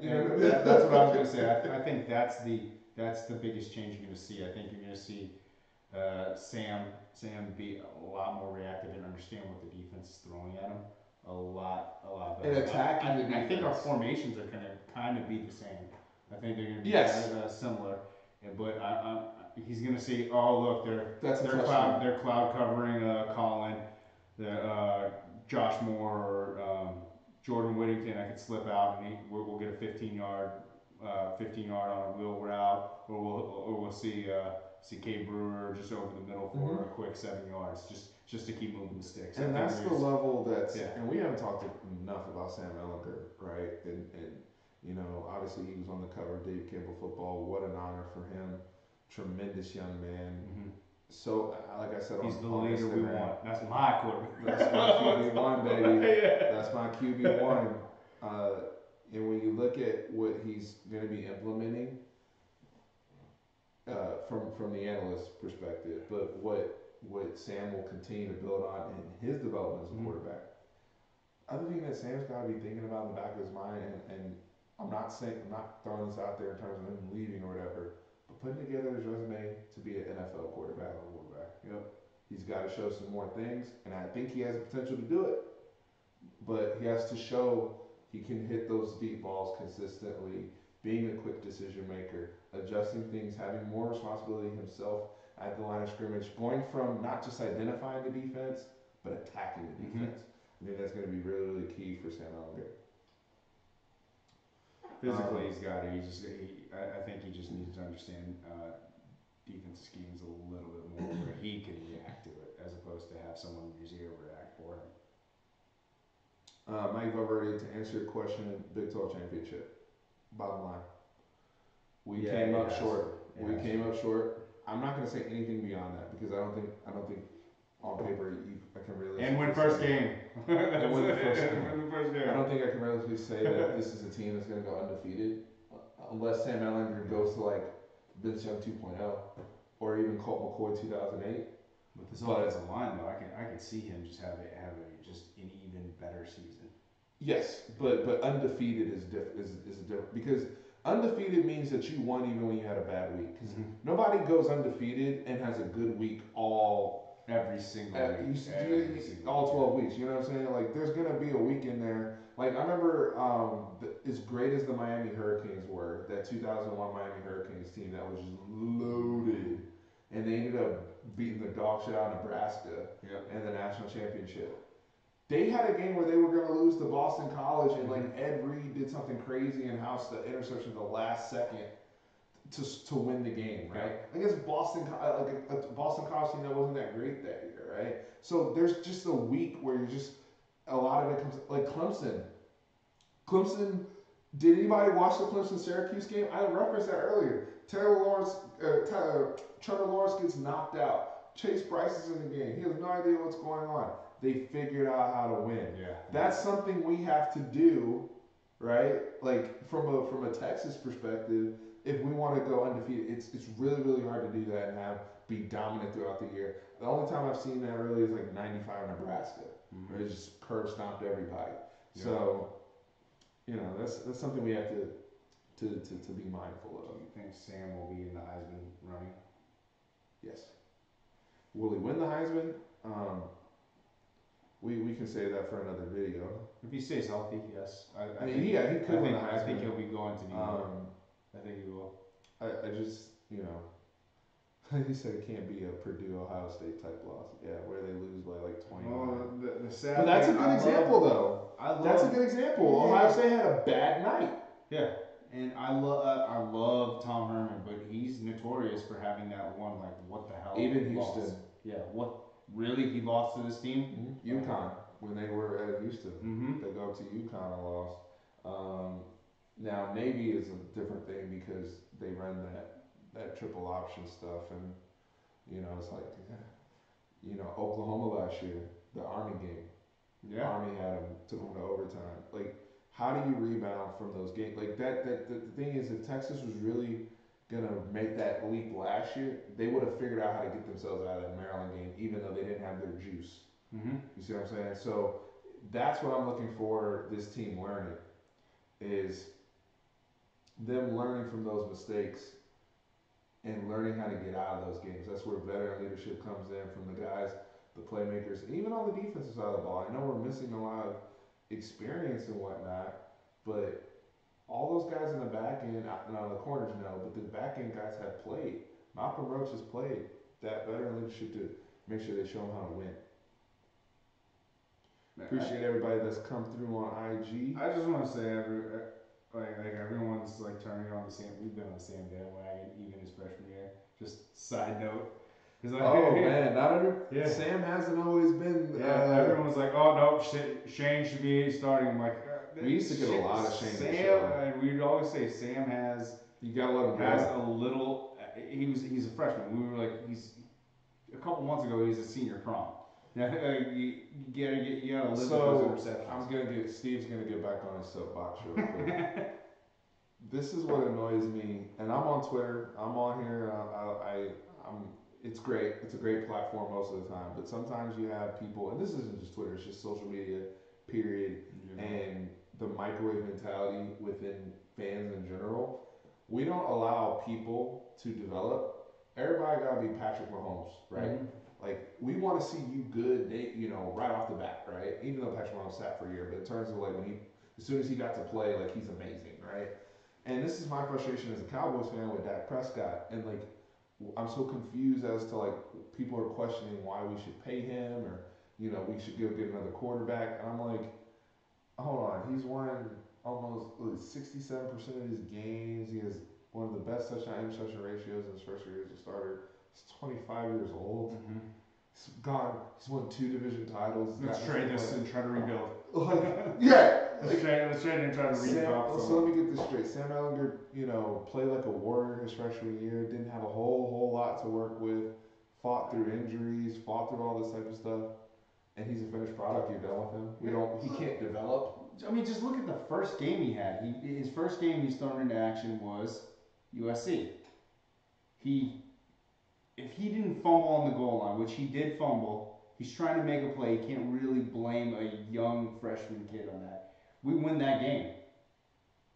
I think the Texas Tech game was what pissed people off. Where he forced 3 interceptions. Yes. Oh, that game it was 2 games with Sam. I don't think anybody got mad about the USC game. He was trying to make a play. The Oklahoma State overtime game when they had the number 1 offense and he held them and he threw the pick, and the Texas Tech game. But again, growing pains. Yeah. I've always said that with any of these young players. I always said if Sam Ellinger's making that same throw a year from now, then we might have a problem. And last year he threw 5 interceptions the whole season. But and now everybody's like Sam I am posting the cover, and I get it, but we legit as a fan base were like, is he the guy? Blah blah blah. You know what sealed it for me that he was the guy? When he got knocked out of the Oklahoma State game, not Oklahoma State game, the Oklahoma game with the concussion, and people were screaming at him, like walking through the tunnel, and he was just clapping. He was just throwing up the horns to them even after a loss. And I was like, that kid's a leader, and I know he's going to develop into. I know Tom Herman once he gets his hands on him and mold the unshapen clay into what he wants to see. Jody S. Good point, man. That Miami team was ridiculous. Can we pull the bench players? By the way, became all pro NFL players. By the way, no, I'm not joking. That's like the greatest college football roster I've ever seen. It is. It really was. Are you serious? That was what was his name? Larry. Was it Larry Coker or something like that? The UTSA's first coach. The Miami coach. Yeah, back then. He rode coattails. After Butch Davis. Yeah. But that Miami team, off the top of my head, I remember they had like DJ Williams, Sean Taylor, Ed Reed, Andre Johnson, Reggie Wayne, who's Kellen Moore, who's the D tackle? Kellen, I'm an effing soldier Moore. Vince Wilfork. Thank you. He was the one who was sitting the bench, and he's one of the best D tackles of all time. The left Bryant McKinney. All the running backs they just mentioned. Mm-hmm. Frank Gore, Willis McGahee. Ken Dorsey was their Heisman, and he was the worst player on the team. that 01 Miami squad, my goodness. Oh, they had Jonathan Vilma too? Yep, and he was a backup too, the linebacker. Goodness gracious. Are you kidding me? Mike Rumpf, even though he was a bust in the pros, he was like a first round pick. Oh my goodness. Yeah, that was a fantastic team. Somebody said Coburn being next to Ed Oliver. I think Ed Oliver's a little bit more special than. But I think Coburn's a better nose tack in terms of one technique for what they're trying to do. Because Ed Oliver may have gotten them playing him the way they did at Houston may have cost them in the draft. Because he went 9 to Buffalo. I think he may have been a top 5 pick if he got to play like more of a 3 technique and get sacks. Shockey? Shockey, yeah, Jeremy Shockey. Oh my god. Yeah, good call. Oh my god. I forgot about Shockey. Remember he chucked somebody in preseason when he was on the Giants, like his rookie year? Oh yeah, and also Kellen Winslow Jr. I forgot about that. Yeah, I said something earlier. Yeah. Oh my god, that Miami team. Yeah, Vilma. Oh my goodness. That's why. That's why I never. And I know I might hit a sour spot with the Chris Sims stuff, because I know this also leads us Texas fans, because we were supposed to be in that game. If you remember the Big 12 meltdown, championship meltdown against Colorado. Oh yeah, I remember that. And Major Applewhite comes in at halftime and takes over, and Rob Babers talks about this all the time. He was like, Mac Brown panicked because we had played Colorado already and changed the whole offense. And he was like, Chris Sims will forever get blamed for that game, but when Major Applewhite came in, it was just they reinstalled the other offense that they. It's like, damn. And I feel like Chris Sims. Yes, my brother was on that team. Oh, it was just like, damn. Oh yeah, Clinton Portis too. I forgot about him. Clinton Portis. Jeez. Yeah, that was a pretty good team. I mean, like. How would that 0-1 Texas team have done against Miami? Did they get curb stomped? Your brother's team. Yes, I do think so. I think it was kind of good that they didn't face him, because I don't think. I mean, that's just too much. I mean, that yes, 0-1 Texas team was good. Our defense was fantastic. Like our secondary was great, and I think we could probably force Ken Dorsey into a couple turnovers.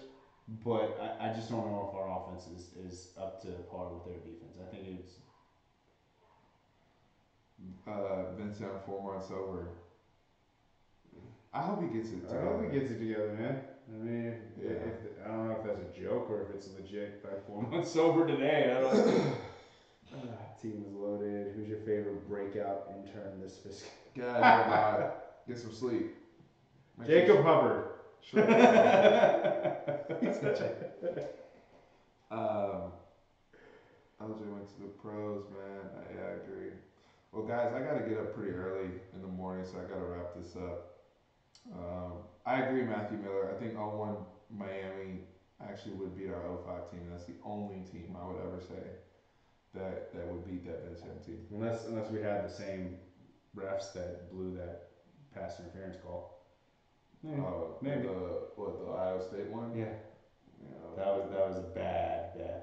That was bad. That was bad. That was that brother that was playing both ways. He was cold that year for Ohio State. Gamble. Yeah. Oh man. Not bad. I thought he was going to start the year. Yeah, I got to get up early. I'm driving driving out to Houston in the morning, so gotta rest up. You gotta do big things when you're a big timer, huh? Amen. You know, we try to mix a little business with pleasure. Here at Fanatic Perspective.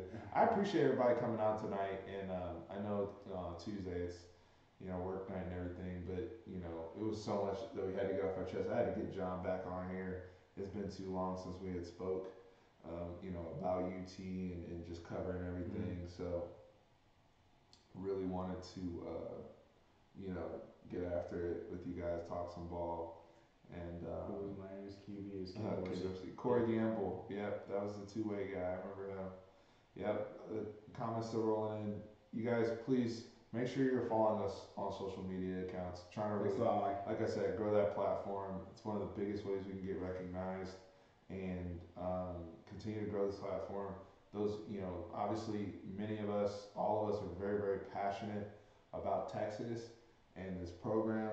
And I feel like it's channels like ours that help. We don't really have. There's some schools that have people that are YouTubers that are fans just like us that have a very big following, and are able to generate a nice community where it's very interactive. And that's one of the things that we've looked to establish here. A real, true, interactive community. You guys have seen us at the games. You guys have seen us out and about. We really, really do try to keep it from a Fanatic perspective, bottom line. So Appreciate everyone that joined tonight. Horns always up. Appreciate you guys. Thanks, guys.